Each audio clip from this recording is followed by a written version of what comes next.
손익인식의 기본 원칙에 대해 알아보겠습니다. 권리와 의무가 확정되는 날을 기준으로 손익을 인식합니다. 이는 현실적으로 실현 가능성이 상당히 높은 경우에 해당하며 현금을 받은 날짜가 아닌 확정된 날짜를 의미합니다. 다만 무료 법률 행위나 감가상각비와 같은 단순 비용 배분 과정은 해당하지 않습니다. 법에 달리 규정하지 않는 한 기업회계 기준 적용합니다. 거래 형태별로 손익을 살펴보겠습니다. 자산의 양도는 상품과 상품 외로 나뉩니다. 상품의 경우에는 인도된 날짜를, 상품 외의 경우에는 대금 청산, 인도일, 등기일, 사용 수익일 중 빠른 날을 기준으로 합니다. 시용 판매의 경우에는 구매 의사를 기반으로 하며 위탁 판매는 수탁자가 판매한 날짜를 기준으로 합니다. 매출 할인은 지급 기일을, 유가증권은 매매 계약일을 기준으로 합니다. 할부 조건에 대해서는 단기와 장기로 나뉩니다. 단기의 경우에는 명목 가치에 따른 인도 기준을 사용하며 장기의 경우에는 2회 이상 1년 이상의 조건 시 적용되며 원칙적으로는 명목 가치에 따른 인도 기준을 따르지만 결산서 계상 시 현재 가치와 회수 기일을 적용할 수 있습니다. 중소기업은 회수 기일의 신고 조정으로도 처리 가능합니다. 용역의 경우에는 기본적으로 진행 기준으로 손익을 인식합니다.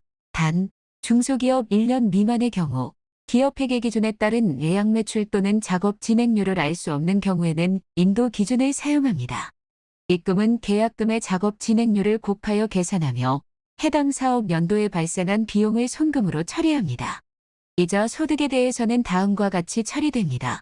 소득세법을 도입하여 예금 등의 경우에는 실제로 받은 날짜를 사용하며 사채 이자는 약정된 날짜이고 무기명의 경우 실제 지급 날짜를 기준으로 합니다.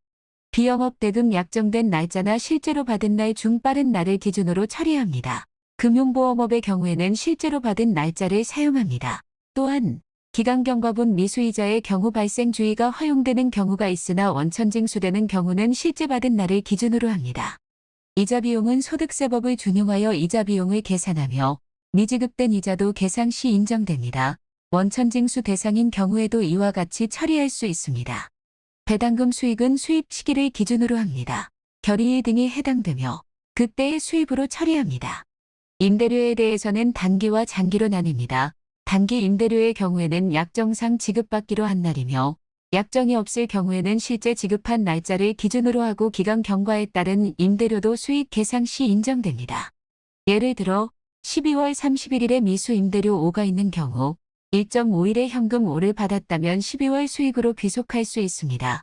장기 임대료의 경우에는 발생주의에 따라 강제로 실제 발생일을 기준으로 귀속됩니다. 금전 등록기는 실제 수입한 날짜에 기타 손익을 처리합니다. 4회차의 경우에는 유효이자율로 비용 처리 시, 개발이 완료되지 않은 경우에는 개발비 송금 산입 시, 또한 차익만 정산하는 파생거래는 대금 결제일을 기준으로 합니다. 판례의 예시를 살펴보면 보험 사고 등의 손해에 대한 송금을 산입한 뒤 구상권채권인 경우에는 입금으로 처리되어야 합니다. 다만 회수 불능한 경우에는 추후 대손 처리가 가능합니다. 또한 채무 이행 지체로 인한 지연 손해금은 이자 성격과 유사하여 현금주의로 처리되며 권리의무 확정주의는 실현된 거래를 전제로 입금 처리를 하되 정당 사유로 실현되지 않거나 줄어들 경우에는 법인세가 부과되지 않습니다. 부가세법에 따르면 용역의 공급은 제공 완료된 때로 인정되며 대금 지급 여부는 성립 여부에 영향을 미치지 않습니다. 대가 지급으로 귀속 시기가 달라지지는 않으며 단지 실제 공급 여부에 대한 참고 자료로 활용될 뿐입니다.